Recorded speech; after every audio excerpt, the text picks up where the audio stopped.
Cheers, everybody. Good morning. Welcome to Hopefully Here Reading. I am Hope, and I am so very excited to have you here. I'm going to do a May reading wrap-up today. I don't always do monthly wrap-ups. I find sometimes that they just get a little long and a little too wordy, and I'm not always a fan of just repeating everything that I've read because sometimes I don't remember enough to talk about the books. But this month is an exception because I had a very good reading month and I haven't talked about many of these books. I figured I would just sit down and let you know what I read last month and that there are some that I think would be worth your time to pick up. Let's start with, I guess we'll just go in order. The first one is actually the one that I think there are two books that I enjoyed. I didn't love them, but I still had a good time with them. First up, we have The Bridge Kingdom by Danielle L. Jensen. I actually started this book with very high hopes. I was having a very good time. By the end of the book, I was annoyed. You're following this girl, Lara, and she is essentially married off to an opposing kingdom who has a lot of control over this bridge. It controls a lot of trade.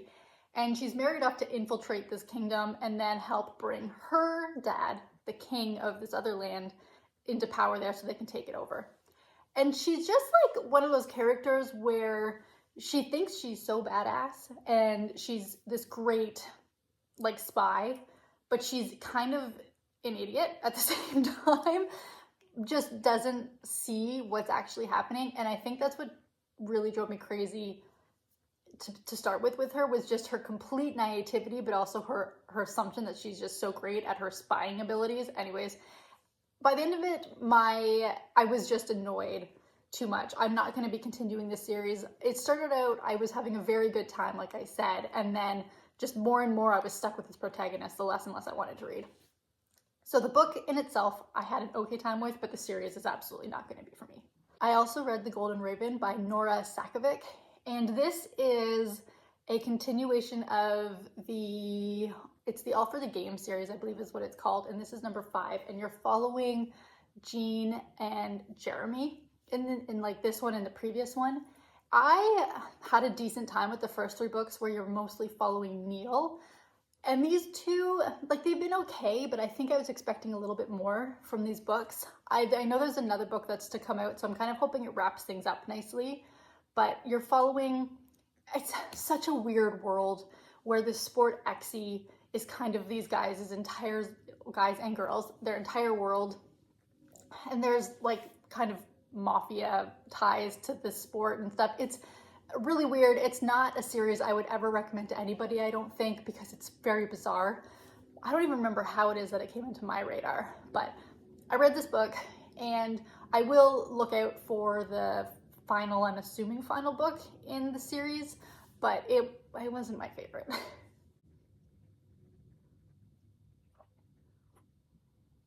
And so now let's get into the books that I had a very good time with. First, I read Ruin by John Gwynne, number 3 in the Faithful and the Fallen series. Hello, have you been here before? You know how I feel about this. We continue to follow Corbin and his merry group of men, except they're not so merry and they're not all men, and a lot of them are about to die. We'll see how it goes. I've got number 4 waiting in the wings, ready to go. I love the series so very much. If you like fantasy, not a ton of romance or much of romance at all, just good world building and good writing, definitely check this one out. I used to be a huge historical fiction girl. It was probably one of my most read genres, and it's been a while since I've really delved super deep into historical fiction, but I had a couple this month that were spectacular. Top of it being The Pretenders by Joe Harkin. This book just came out, it's a new release, and you're following a boy who finds out that he is in fact the son of a king, but he was hidden away because of safety reasons. And he's plucked from his life and put into this new one where he's supposed to lead an uprising, and it's based on a true story.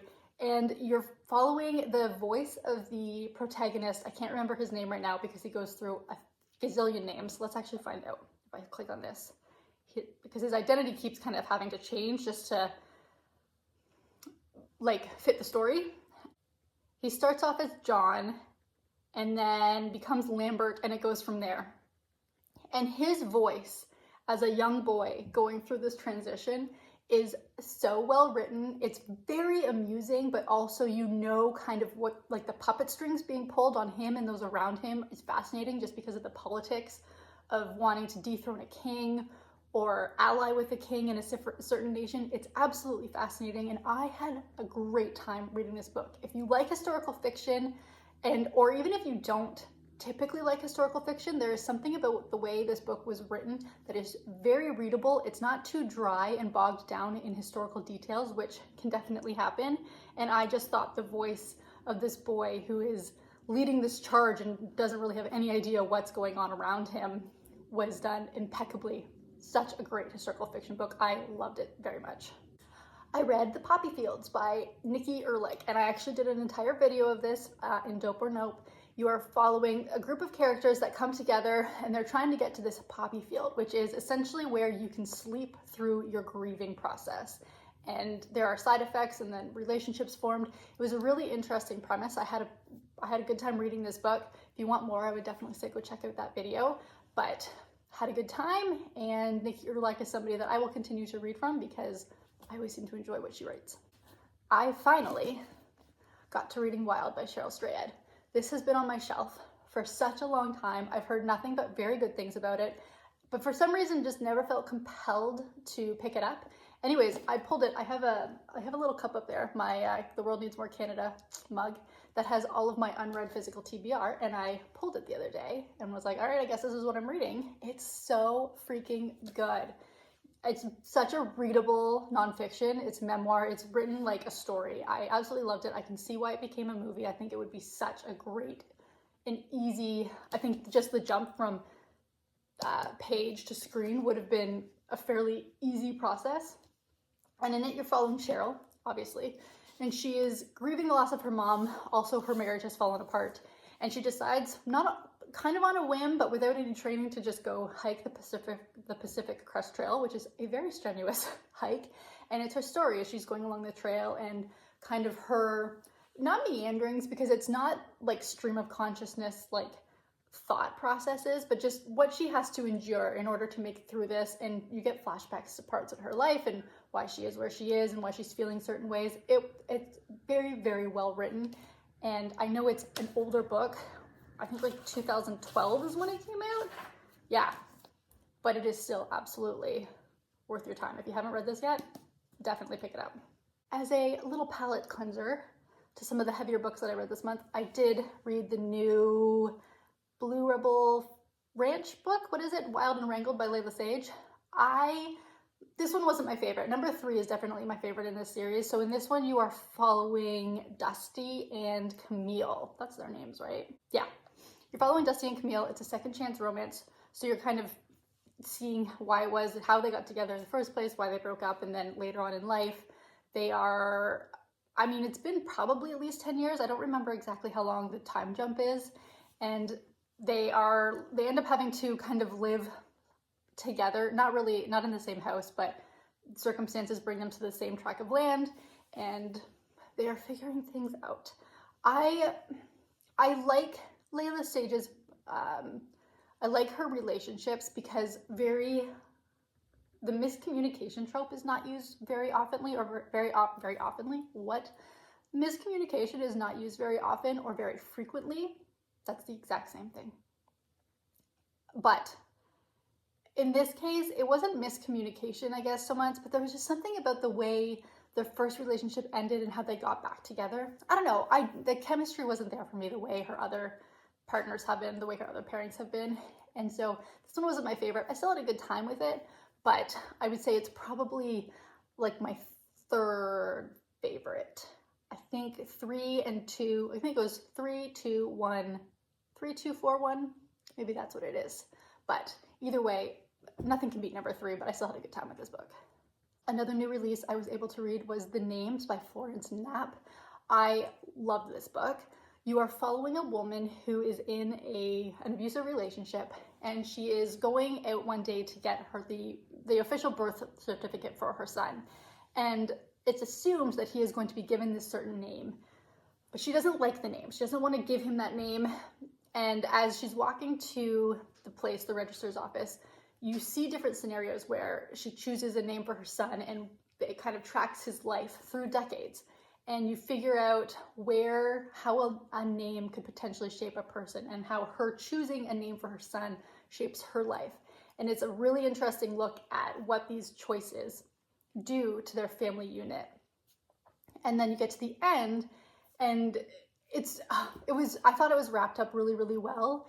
I think that the different storylines just show how impactful one moment can be sometimes to somebody's life and what it can do if you decide to stick with it or make a pretty wild decision.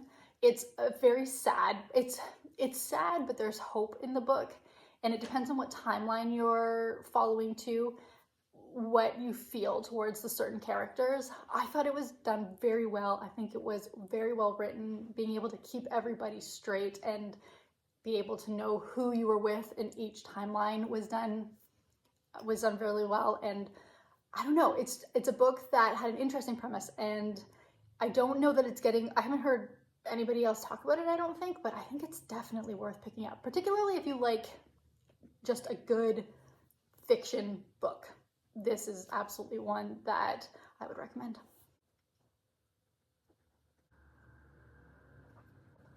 Another book I pulled from my TBR jar was Prodigal Summer by Barbara Kingsolver.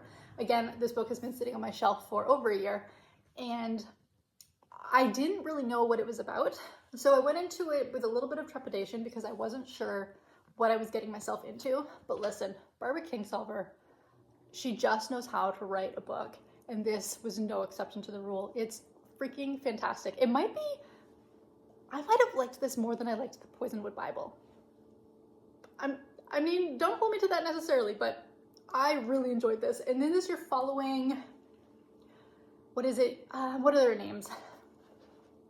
You're following a few different characters, and it's about how their environment is shaping their life. So you're following a woman who has recently become widowed. You're following another one who's kind of a park ranger, and she lives up in the mountains by herself.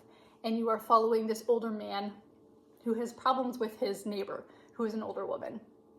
And her characterizations are really interesting. And it's about how time and climate and generations change, but you are still in the same spot.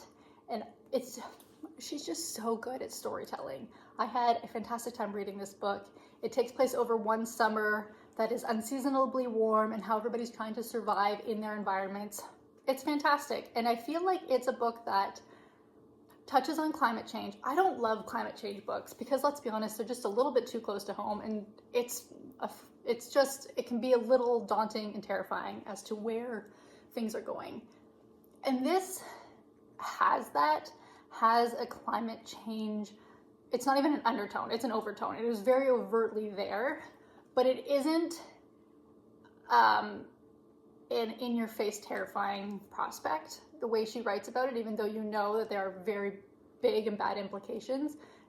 I don't know, Barbara Kingsolver just writes with a very level hand, and I appreciated that very much, and I just find her to be very readable. So had a very good time with that one, and is another one that got off my physical TBR. I'm so excited. I'm slowly getting through some physical TBR books. It was the month of new releases for me, apparently. I read Broken Country by Claire Leslie Hall, and you are following a woman who is married to a man. I think her name is Ruth. Isn't that brutal? I forget names so frequently. Beth. You're following a woman named Beth. And at the very beginning of the book, Beth's brother-in-law shoots a dog, and the dog ends up being the dog of their neighbors. It's the little boy's dog. I guess it's the little boy's dog. It's the family dog. And it turns out that house where the dog belongs to, she has a history with the man there, and he is back. He has returned. It was her teenage boyfriend, teenage love. And she's married and is with another man now. And it's the story of how this action really propels the story into chaos, propels this family into chaos. It's a really, really interesting look at how you change as a person and how you might kind of romanticize about your past a little bit and about the people of your past. and how you think you remember only the good times, you don't necessarily remember the bad times. And then she gets herself into a situation that gets very messy, and it is a fascinating look at family, and you are constantly being told the truth, but not all of the truth, I guess. It's just really well done. It's kind of got a very, it's not thriller, it's mystery light tone, because something happened. What's it say in the synopsis? Okay, something does happen, it's not in the synopsis, that really lights a fire under Beth and what she needs to do and the decisions she needs to make as a woman who kind of loves two men, essentially. And it's so freaking good. I really enjoyed this book again and was very, very happy to pick it up. Like I said, May was a very good reading month. Just makes me so happy. Let's talk next about another physical TBR book that I got through. I finally read Kristen Hanna's The Nightingale, historical fiction. I would say that I enjoyed The Pretenders more than I enjoyed this in terms of historical fiction, but this is still really good. It's a World War II story. You're following two sisters, Vianne and Isabel, and they live very different lives through World War II. One of them is very heavily involved in resistance, and the other one is just trying to survive, but her house becomes kind of a boarding house for Nazis as they live in occupied France, and how they survive and what they need to do, and what, as a person, the decisions you need to make in these situations. Like, are you looking out for yourself? Are you looking out for your neighbors? What is your calling here? And it was very well done. This is a very beloved book. It's a sister relationship book. It's a family relationship book. I understand why it's so loved. I'm gonna have to read a couple more of her books to kind of establish how I feel about her writing, but it's clearly, it's very well written historical fiction, and I think the two women at the center of the story are very fleshed out, very real characters. I think the story was well researched. It was a really well written book. I think for me, it got a little more bogged down in detail than, say, The Pretenders did, but it still wasn't too heavy in detail. It didn't go into paragraphs of historical facts or anything like that, but I enjoyed The Pretenders more, but I still think this was a really good book, and it is definitely, I understand why people absolutely love it. Then, in my last video, I talked about this, King of Ashes by S.A. Cosby. You can watch that video. Spectacular. If you like S.A. Cosby, you'll like this book. If you don't like S.A. Cosby, this is not going to change your mind. You're following three siblings, Dante, Roman, and Nevaeh. Their father is in the hospital. They're not really sure if he's going to survive, and so Roman gets called back home. This family owns a crematorium. Is that what it's called? And Dante is in a lot of trouble with some very bad people, and it all gets very messy. It's a family drama, really good sibling relationship. I liked this book a heck of a lot. And then finally, I read The Sweetness of Water by Nathan Harris. This book is going to be part of my summer bingo card, and you are following, it's really interesting because it's about the lives of these two brothers who haven't escaped. Slavery has been abolished. It's post-Civil War, and they are trying to survive, and this man has a large tract of land, and he comes across them on his land, and he says, I'm trying to start this thing, why don't you come work for me?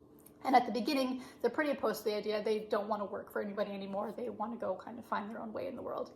But they need money to get these travels going, so they come and they work for him.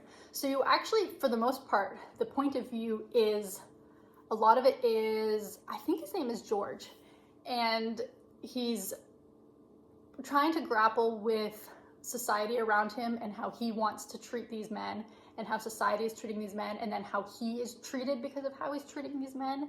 And then his son gets into some trouble. It's a really, really interesting story. I found it to be a very compelling read, very easy read, easy in terms of readability. Obviously, this type of content is not easy to read because there's still a lot of racism and a lot of these two young men having to deal with slavery being abolished and them trying to find their way in the world and not really being given the opportunities necessarily to do so. And it's just a really interesting look at how this one family who owns land and this other this other family set of brothers who wants something out of it, and how they work together and have to work together in order to make kind of what they want, their dreams, come to fruition with the help of each other.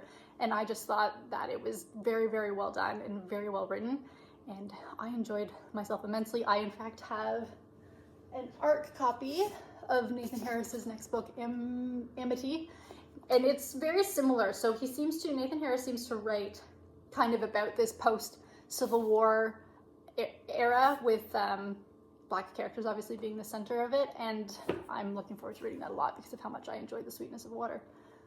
Those were the books that I read in May. I had, like I said, a fantastic reading month. I think there were 13 books there. I'm hoping the momentum takes me into June. So far it is, because I've got a ton of new release books actually that I've been able to get from the library. I'm very excited about all of them, and I'm looking forward to talking to you about those too. Tell me how your May was, and tell me what you are hoping to get to in June. I will see you. Cheers, guys, in the next video. Bye.